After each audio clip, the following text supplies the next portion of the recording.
It's like a lot I have that he...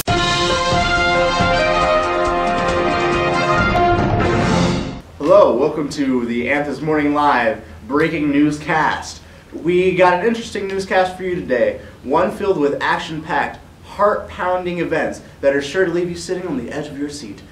First off, the Boston bomber case is still in trial. The jury has been shown the blood-stained letter that, oh Jesus, Diskovar Tarzanev, oh Jesus, that sounds super Russian, wrote while hiding out in the boat. Witnesses have also been brought in to depict the events that followed that day. Next, a vast amount of the nation is happily recovering from the snowstorms that took hold of a lot of the USA recently. However, rapid snowmelt is leading to widespread flooding in multiple occasions in the South. So not everyone is hollering for spring to spring into action. We got jokes here, folks. Barack Obama held a statement about helping college students in their battle trying to pay for school loans. Republicans seem to be against this action of Obama's efforts in reducing tuition costs and curtailing student debt by speaking out opposite of the clause. How unpredictable Republicans are going against something Obama says. Breaking news here! I have just gotten word of 2 llamas on the loose in Sun City, for real. 2 llamas are loose in Sun City, Arizona. We have 2 helicopters covering the story. That's right, 2. We could be covering ISIS right now, but we have 2 llamas on the loose right now, so what else is important? As you can probably see, unless you are not looking at the TV or are blind, black llama and white llama are trotting around Sun City, Arizona. We go to live coverage of the event with our multiple reporters on the scene. You guys in the studio can't begin to imagine what it is like out here. Yes, I'm here. There is black llama, white llama. They are working together. Who knows what they're doing? That's honestly the case. Who knows what their objective is, but it is craziness out here in this random open field in the middle of Arizona. So I don't know what's going on, but the fact of the matter is, this is crazy and this is television history. 2 llamas working together for who knows what reason, other than to perhaps have their joy fulfilled. But we will keep you updated in the studio and you viewers at home on the very latest that happens out here in this random open field full of llamas in the state of Arizona. We got black and blue llamas. Did you just say black and blue llamas? Yes. So it is therefore the journalistic intentions of us to report to the people it is clearly white and gold. I'm out here every single day reporting for our viewers, and you know what? You're out here, first shot, you're getting it wrong. First shot, come on, do what is right for journalism. It's black and blue llamas. Oh, well clearly it's not. They're clearly white and gold every single day. This is Arizona, the way the sunlight hits them. Black and blue llamas. Black and blue llamas. That microphone belongs to me. I am gold, just like the microphone gold. Those llamas are gold. Well, one's white actually. But here's the deal. It's gold and white every single time. It's black and blue llamas. You can't prove that. Yes, it's black and blue llamas. No, it's white and gold. No, black Don't put that here. It's white and gold. It's white and gold. Woo!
Are you a llama or Spider-Man?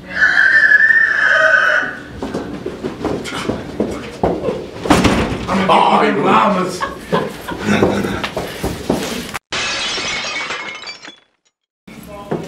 I'm gonna need some backup over here. Okay, on our way. We have a breaking story. If you look to the below us, you see that White Llama has escaped. Repeat, the White Llama has escaped, but we still do have eyes on the Black Llama. And we still do have eyes on the Black Llama. And there it is right there in its prime presence as you look at it, and it does not want to see. As we continue to move forward, and if the Black Llama would just look at us, it'd be beautiful. Just give us a beautiful shot, Black Llama. Show us what you got. Oh God! Oh God! And this has been a continuation of a breaking story we developed into the...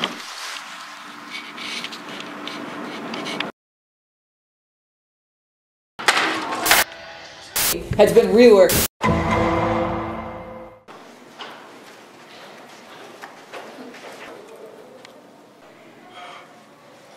Oh my God, did somebody find Waldo?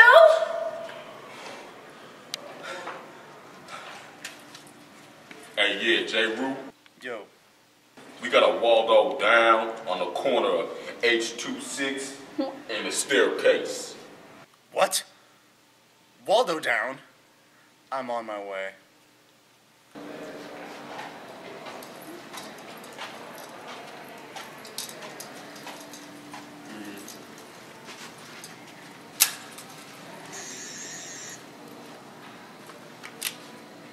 Obvious blunt force trauma, especially around here.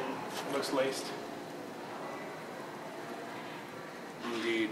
I'm not sure with what though. We might need to send it into forensics. Yeah.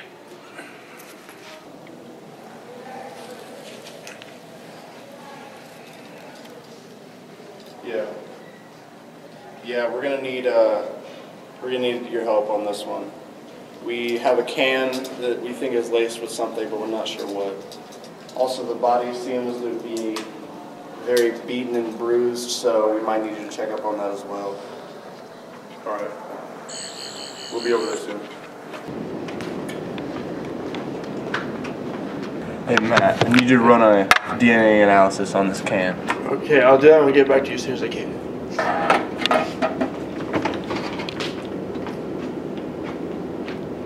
Man, this case is just ridiculous, man. It is, dude. Who do you think killed her? I don't know, but hold on. It's from Matthew. All right. Yo, what's up? What? You're not serious. Okay. Okay. So, Matthew said it was urgent that we get to the police station right now. All right. He's lucky we just got off then. Let's go.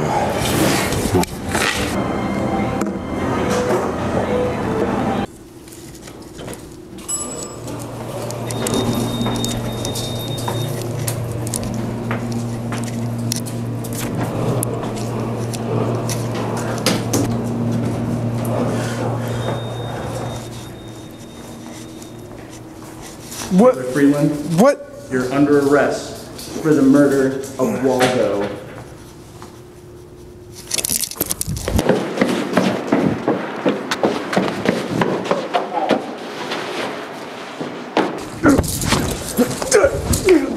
I told you, you're under arrest.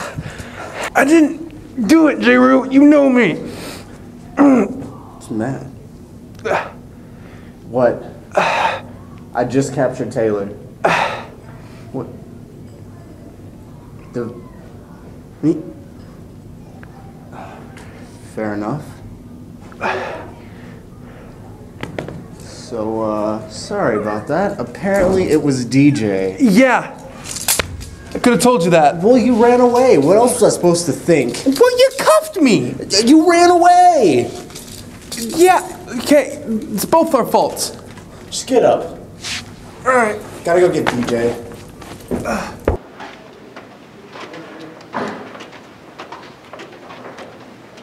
You're under arrest.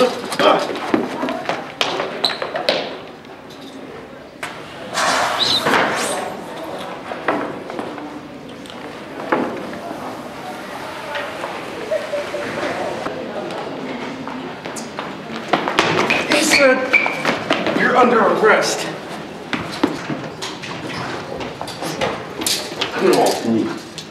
No, you come over, dude. That's okay. Awards, but recently she won the. You can use any. Exactly is wrong with the Chicago Bears. Hello, America. It's that special sports time of year again. None other than March Madness. The one time a year where we can spotlight 68 teams full of great basketball players and 68 full that are probably taking somewhere along the lines of middle school to high school classes and will be leaving in 1 year. But in any case, it's also about the fans. And most notably, those fans that fill out brackets every single year, like myself. Now I'm here to introduce to you the 6 kinds of fans that you will see during bracketology in March Madness. I hope you enjoy.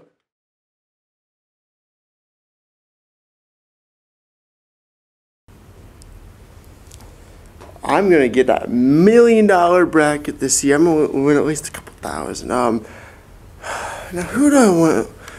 Could Hampton beat Kentucky? Why is there a 0 by Kentucky's name for 34-0? I think Hampton's gonna win. Oh, maybe, I don't know.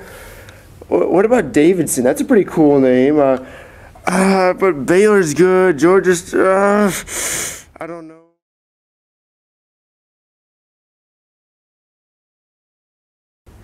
Well, see, Kentucky over here, they got some really good centers and guards, and I don't know. But in the meantime, Wisconsin, that's Wisconsin.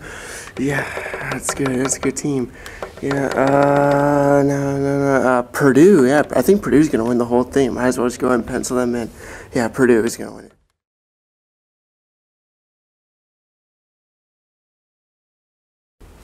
Okay, dude, so I got a strategy for my bracket this year. All right, man, what is it? Every single favorite team, because I looked it up in Vegas, every single favorite team I'm going to make lose. And so Hampton right here, they're going to win the entire thing. See, because they had the worst record out of anybody. So it seems pretty logical, doesn't it? Yeah.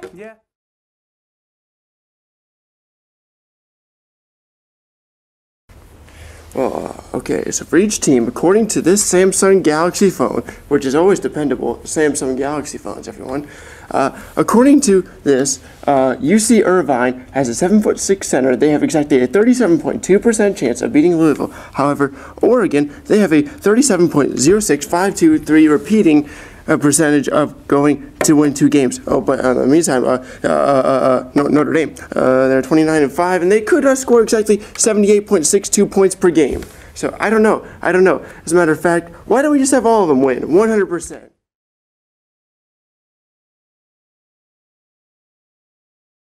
Okay, so Purdue's playing Cincinnati, but Purdue, I don't know. I think they're a good team, but Cincinnati's a good team too. I don't know who's gonna win. You know what? How about this? I'm gonna flip $1 for it because I don't get a coin, so I'm gonna flip $1.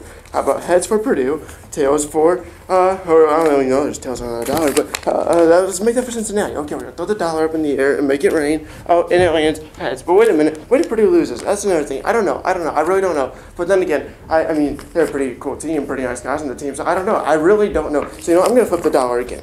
Flipping dollars doesn't really work, and you know what? Oh, it landed on heads. So clearly that means Purdue's gonna win the national championship. Well, so that's it for this segment. I hope you enjoyed looking at the 6 different types of fans that you will encounter while filling out your bracket this March Madness season. And while the tournament has already started, I know that whether you like to admit it or not, and I'll admit it myself, that we each fall into one of these categories. Now, which category do you fall in? And better yet, which category do all your friends fall in? If you like this, or if you believe that you or your friends are just like that, be sure to really enjoy this and the rest of the episode. Been doing this until you're done. Good morning. Sugar skull tutorial.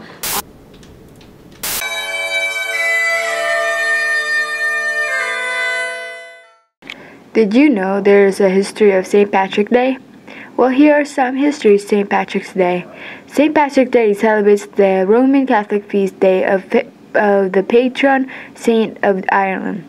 St. Patrick died on March 17, 461 BC. But did you know that he wasn't even Irish? Patrick's birth name was Mion. He was born in Roman Britain. He was kidnapped into a slavery and brought into Ireland. He escaped to a monastery in Gaul and France and converted to a Christianity. He went back to Ireland in 432 BC as a missionary. Patrick became a bishop, and after his death, his name was Ireland's patron saint. Celebration in Ireland are understood though. When they immigrated to US, they created the bigger celebration and parades known today. Some fun facts are: first, the shamrock. According to the legend, St. Patrick used their 3 loaves clovers to explain the Trinity. 2. Dyeing the rivers green. The practice of dyeing the river green started in Chicago in 1962, when the city official decided to dye a portion of the Chicago River green. 3. Corned beef and cabbage. This is an Irish-American dish. Irish Americans were so poor they could not afford certain meals. On St. Patrick's Day, the best meal they could afford was beef and cabbage. It became a staple for the holiday. This is Lindsay Good. Thanks for watching. I really care about This is an NBC Nightly News special report. Here's your host, Brian Williams. Good evening, I'm Brian Williams, and on this NBC Nightly News special report, we will be recounting some of the greatest and most memorable moments in my journalism career. I'll try to contain my enthusiasm. First, I would like to take you back to the time where I was in the Seahawks huddle during the Super Bowl. The Seahawks were getting ready to run the ball when I told them that they should pass the ball for the millions of people that count on me as their truthful inspiration in Africa. So there you go, Africa. T-shirts will be coming in tomorrow.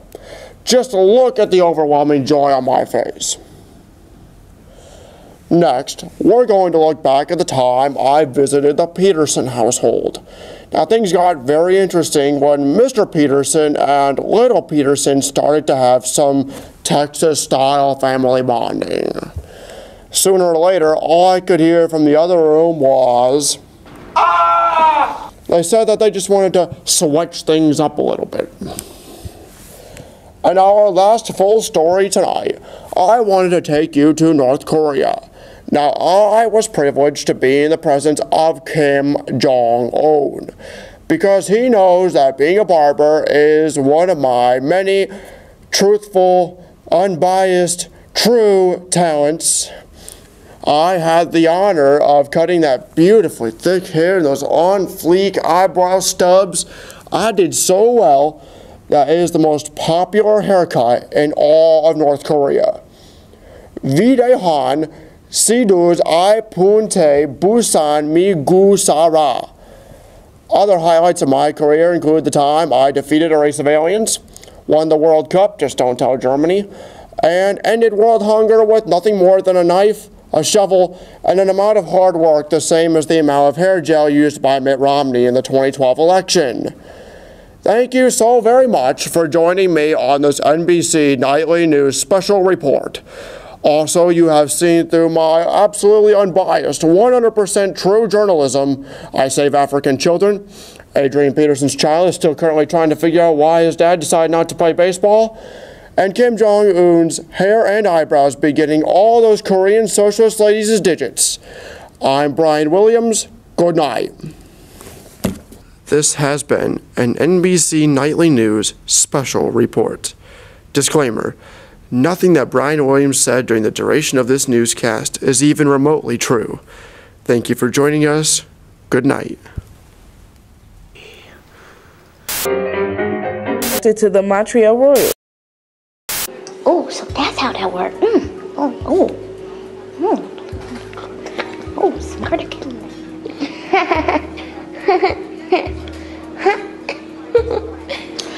Excuse me, miss. You are distracting me from my reading with your nasty. So I need for you to go over there and do something with that, because, no, honey, you need to stop. Me? Oh, I'm sorry. I didn't know I was bothering anybody. I was just trying to get something out of my nose, and then it started to tickle, so then I kept doing it. Did you just say tickle? Oh, heck no. Yeah, it started to tickle. I didn't see anything wrong with it. Girl, you got me all the way messed up. Look, what you gonna need to do is you gonna need to get away from me, because either one, you gonna get smacked, either two, you gonna get sliced. You over here disrespecting me, I'm trying to read, and you over here picking your nose, talking about a tickle. Girl, no, you gonna need to... Well, this is America, and it's a free country, so we should be able to do whatever we want. I don't know where you got your information from, but they lied. Cause it's a free country till you mess with me, LaQuisha, no. So I definitely recommend you go do something with that, because I'm not playing with you. Like, I got some mace in my purse, we will go. But can't you just read your book somewhere else? You are really trying it right now. Like, I am being tried today. Well, this is a public place, and the Bill of Rights say that I have the right to do whatever I want in public, so long as it's not disturbing anybody. All right, girl, I'm not even gonna fool with you. Jerome, hey, girl. Yeah, this girl over here, she over here trying to get cut. What? Jerome from Hood Cuts? Oh, please don't. No, please. Works every time like a charm. Now back to my book, cause girl, she was pretty ugly too. You talking? We're gonna talk about that.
Hi, my name is Alexis Thomas, and today we have a special guest, someone I am honored to be sitting next to right now, from our own Wayne TV News Channel 15, Mrs. Tara Brantley.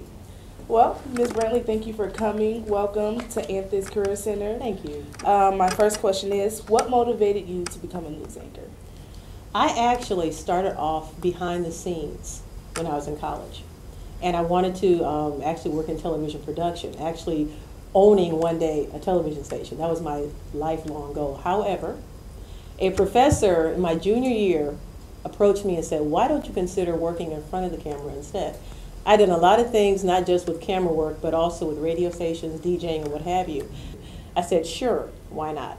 Put together an on-campus television show called Sayudi, and it pertained to different stories pertaining to African-American culture and involvement in the community. And that really took off really well, and I got really interested in doing things in front of the camera instead. And so this same professor said, why don't you apply for a job in South Carolina, a couple of other places that have openings. They're very small television markets, but you never know what you can find. Just so happened I had a friend who was working down in South Carolina. I applied for a job on air as a reporter, a one-woman band, and 2 weeks before graduating from Ohio University, I landed a job. There you go. Awesome. I mean, and I was really pleased because I actually landed a job in a profession that I was trying to get into, and I knew other classmates had not. And they were having difficulty doing so, and I did not. So I consider myself very fortunate in that regard. Well, what do you love most about your job?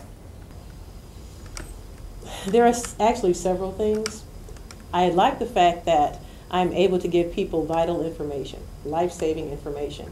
Whether it is giving them information about a different program that is starting up that can help people who are having, trouble making ends meet, or heating assistance information, or information about a bad storm that's coming our way, what have you. Giving people vital, life-saving, or life-changing information.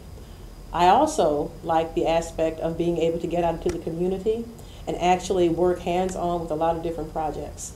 Talking to the box, as I call it, is totally different from actually being in front of people and feeding off of their energy and vice versa. There are certain nuances that you have in front of people that you don't have when you're talking to the box. And so I love the part of my job that allows me to go out into the community and work with a lot of different organizations for all various causes, be it homelessness or domestic violence or education. Just actually physically meeting people and trying to make an impact without my job being at the forefront of what I'm doing. The job kind of goes to the side at that point. It's like actually getting in there and making a difference in the community by interacting one-on-one with people. You know, what are, kind of getting off topic just a little bit, what are 2 interesting facts about yourself? 2 interesting facts. One is that I go around the community and also the region talking about how my children and I were able to escape a cycle of domestic violence, and how you can empower yourself, and how you're able to free yourself, and how you can literally have a life-changing moment. I like going to people and basically sharing my soul. There are times I will cry when I'm giving the presentation. There are times I won't, because I reflect back on all the things that happened. And I tell them, in hopes of inspiring hope, that my children and I were in a horrible situation. We had managed to emerge out of that situation. My kids went from doing very poorly in school. I mean, when I say poorly, I'm talking about C's, D's, and F's, and slapping teachers in elementary school, to revamping their lives, and now becoming scholarship students, academic scholarship students at Purdue University. I love that aspect about myself. It's one that's delicate, yes. It can be very uncomfortable for some people, yes. But I like to share that because, first of all, it shows I'm human. Secondly, it's a cause that I am firmly involved in. And my children, as a result, are also, to some degree, involved in that. Just about empowering people and realizing that just because you're in a bad situation doesn't mean you have to stay in a bad situation. So I think that is one thing that's kind of interesting about me. The second aspect is that I really like theater. I love theater. Me too. It's a very expressive, very expressive tool. And I enjoy not just going to presentations and theatrical plays and musicals, what have you, but I also like to perform in them as well. Yes, honey, we look like the majestic black.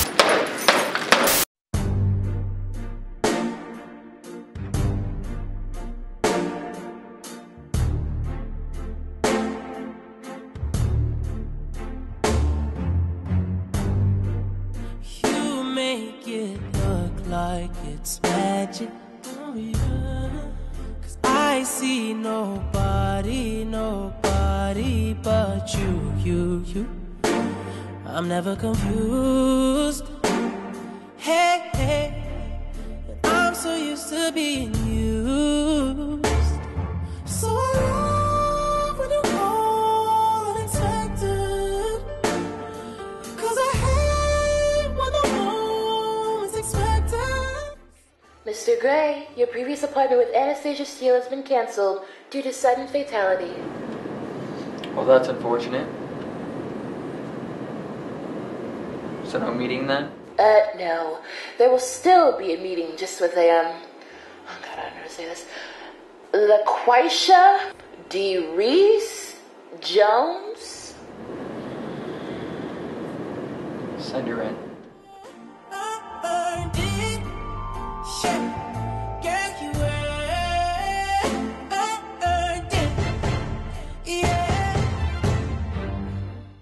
Well, you know, here go my, what you call them, resumes. Here you go. Your resume. Don't correct me. Rhys, you must be LaQuisha. It's LaQuisha, okay? Right, of course. My mistake, LaQuisha. That's my name, and you better not wear it out, okay?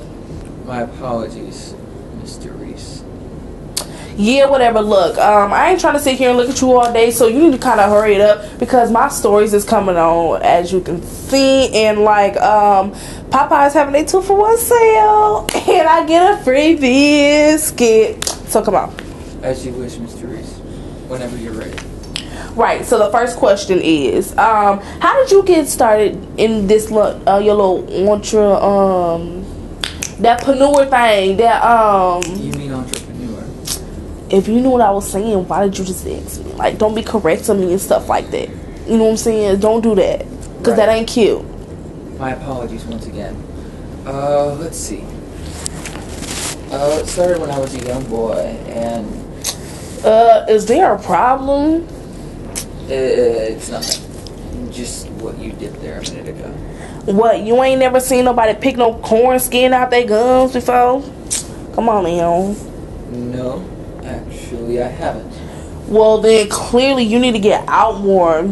Anyways, next question. I mean, how did you... I'd like to know more about you. Excuse me? I was told that you're an English major. Tell me, was it Linda Addison? Rochelle Ayers? Or Maya Angelou that first had you fall in love with literature? Well, all I can say is whoever wrote Weaving with Profit. That's what the literature I read because that is the only thing I ever read. You know what I'm saying? Huh. Why does that not surprise me? So enlighten me about your weave collection. How did you first get your start in weaving? Was it Bonquisha from the corner shop? What about Raquisha Shanae, who works at the local Popeyes? Or Daquan from Hood Cuts? Are you trying to call me ratchet? Like, really? No, I would never. I'm just trying to get to know you a little better. I bet you is trying to get to know me. I bet you is. If you'd be interested, we have a few programs here that I think you would like. Me? Here? Have you seen all of this? I have.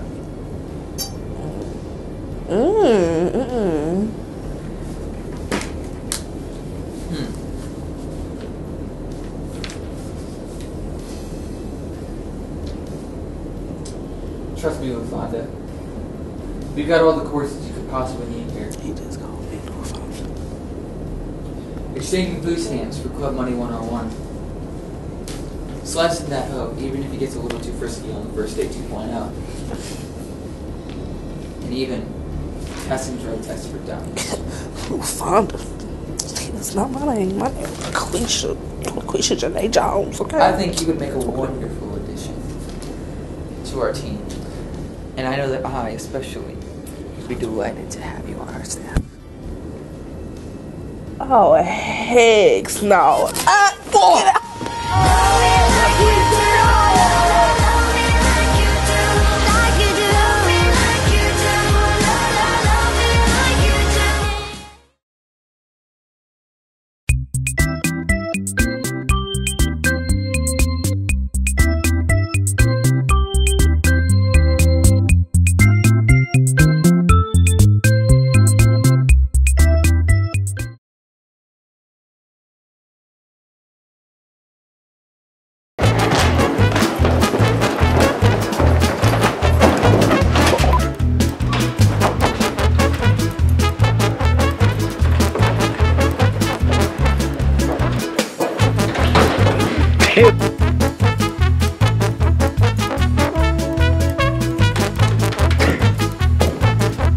Fail.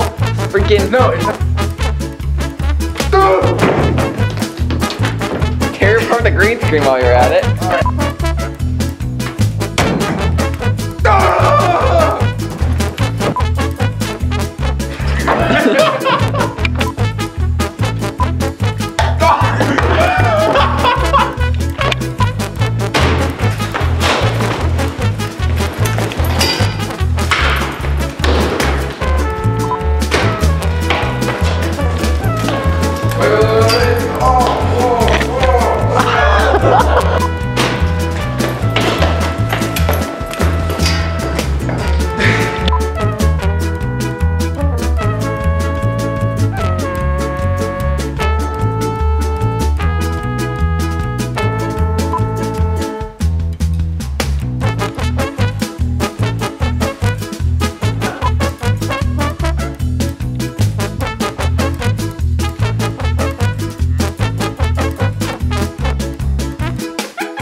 Did you actually hurt yourself?